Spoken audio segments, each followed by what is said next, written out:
నమస్కారం అండి వరదరాజు గారు. ఓహో కనకమా, ఏమిటి వారం రోజుల నుంచి కనిపిస్తలేదు? ఏముందండి, వ్యాపారాలు బాగాలేవు, సీజన్ చాలా డల్ గా ఉంది. మళ్ళీ ఒక 1000 రూపాయలు చీరలు ఇప్పిస్తే. మరి బాకీ డబ్బులు? వ్యాపారం చేసుకునే వాళ్ళకి డబ్బు ఎంత ప్రాణం నాకు తెలుసులేండి.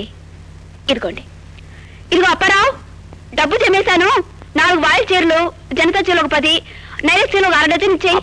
అవన్నీ వాడికి తెలుసుగానే. కబుర్లు ఏమిటి కనకం?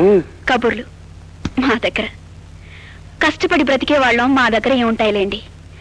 కాళ్ళ మీద కాళ్ళు వేసుకుని దర్జాగా కూర్చుని మీ పోటీ వాళ్ళ దగ్గర ఉంటాయి గాని. కొట్టేదే దెబ్బ. చేతిండి. తీయపోతే ఏమవుతుంది? గొడవ అవుతుంది. కనకం, నీ కష్టం చూడలేని వాడిని నేను ఒకనున్నాను అని గుర్తుంచుకో. నువ్వు మొయ్యలేని బరువులు ఏమన్నా ఉంటే నేను మోస్తాను. నిజంగా మోస్తావా? పోలీస్ బేడీని మోస్తావా? Organdy Venkatagiri voile full voile ఉలి ఉలి చీరలు. ఇదిగో ఎల్లమ్మాయి, ఇలారా. వస్తున్నానమ్మా. అవసరంగా చీరలమ్మాయి పిలుస్తున్నావు? బాగున్నారమ్మా? బాగున్నారండి.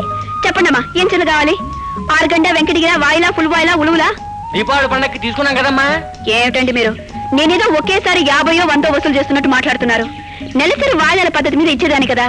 మీరెంత సంపాదిస్తున్నారు? నెలకు 10 రూపాయలు గట్లేరా? 10 రూపాయలంటే నీకు తేలిగ్గా ఉంది, సంపాదించేవాడికి తెలుస్తుంది. చాలండి, మీరు ఊరుకోండి. మీ పక్కింటి మనిషి లేదు, సంక్రాంతికి ఆఫ్ ఆయిల్ కొన్నాడు, శివరాత్రికి ఫుల్ ఆయిల్ కొన్నాడు, ఉగాదికి ఉదారంకు కంచుపట్టి చీర కొన్నాడు. ఆయనకి నా మీద ప్రేమ ఉంటేగా నా బ్రతుకు పండక్కి చీరలు కూడానా? ఎందుకులేమ్మా, తీసుకుపోమోట. అయ్యో, మీరు ఊరుకోండమ్మా, మీరు ఏడవకండి. ఏమండి, 10 రూపాయలు ఎంతండి? మీరు పట్నంలో బార్లో బీరు తీసుకున్నారు. మీరు బీరు తాగుతారా? నేనెక్కడ తాగానే? ఇదిగో, నేను బీరు తాగడం నువ్వు చూసావా? మీరు క్లబ్ లో ప్యాకాడుతూ ఆ పక్కనే బార్ లో బీరు తాగారు కదండి. మీరు ప్యాకాట్ కూడా ఆడుతున్నారా? అయ్యో, మన పిల్లలు ఏమైపోతారండి. నేను ప్యాకాట్ ఏమిటి? ఇదిగో, నేను ప్యాకాట్ నువ్వు చూసావా? మరి మీరు మార్వాడి దగ్గర అప్పు ఎందుకు తీసుకున్నారు? ప్యాకెట్లో డబ్బు పోగొట్టుకునే కదా. మీరు మార్వాడి దగ్గర అప్పు కూడా తీసుకున్నారా? అయ్యో, నేనెక్కడ అప్పు చేశాను? ఇదిగో అమ్మాయి, నన్ను ఎందుకు సప్తవసనాలకి చక్రవర్తిని చేస్తావు? ఓ ఫారెన్ ఎలక్షన్ మా ఆవిడికి ఇచ్చే. అలాగే. ఇదిగో, 2 నెలల వాయిదా ముందే తీసుకు. అలా అన్నారు, బాగుంది. ఇప్పుడు చూడండి, అమ్మగారి ముఖం ఎలా వెలిగిపోతుందో. ఏ రంగు తీసుకుంటారమ్మా? ఆ గులాబీ రంగు చీర. ఏది? ఇదా? తీసుకోండి.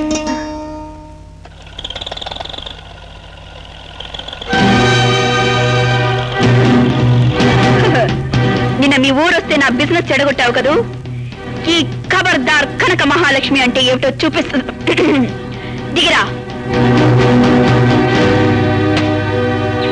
ఏమిటి ఖబర్దార్ పిచ్చి కోతలు కూస్తున్నావు? చీరల బిజినెస్ చేయడానికి నా ఒంటి మీద చీరలేం లేవు.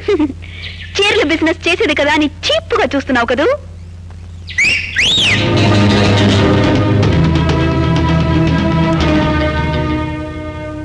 ఎవరు వీళ్ళంతా? పాతకేడీలా? వీడు జగదాంబ టాకీస్ దగ్గర జంతికలు అమ్ముతాడు. వీడు అలంకార్ టాకీస్ దగ్గర అట్లు అమ్ముతాడు. వీడు వసంత టాకీస్ దగ్గర బఠానీలు అమ్ముతాడు. వీడు భాస్కర్ టాకీస్ దగ్గర బజ్జీలు అమ్ముతాడు. వీడు సాగర్ టాకీస్ దగ్గర సవరాలు అమ్ముతాడు. అయితే వీళ్ళంతా డైలీ బిజినెస్ చేసుకునే వాళ్ళన్నమాట. అవును, నన్ను అవమానిస్తే రోజువారి వ్యాపారస్తుల సంఘాన్ని అవమానించినట్టు. అందుకే వీళ్ళంతా సమైక్యంగా పోరాటి వచ్చారు. చూడండి, మిమ్మల్ని చూస్తే నాకు జాలేస్తోంది. పగలు చేస్తేనే రాత్రికి భోజనం దొరికే మనుషులు మీరు.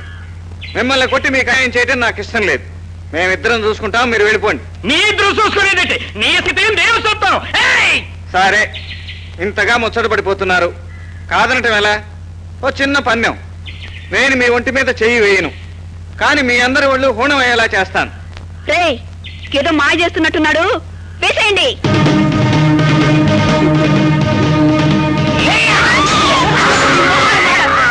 అప్పుడు మన ముందు కొట్టండి రా. Ready, shoot. అయ్యయ్యో, కొట్టండి రా.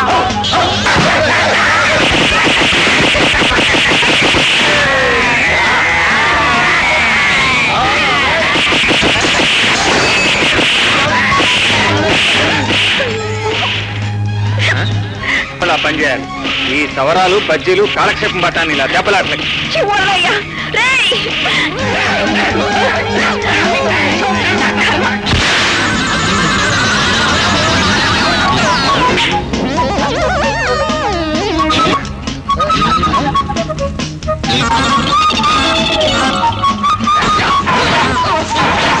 ఈసారి పేట రౌడీలను పిచ్చుకువచ్చి కథనానికి ఆహ్వానించి నీ ఒంట్లో పొగరాడి మీద కాలు దవ్వకుండా ఉండాలంటే నేను చెప్పిన పని చెయ్యి. అమ్మలేదు గిమ్మలేదు చేస్తావా? ఈ చీరల మూట పట్టుకెళ్ళి ఆ కొండవతల భార్యమంటావా? నేను చేస్తాను.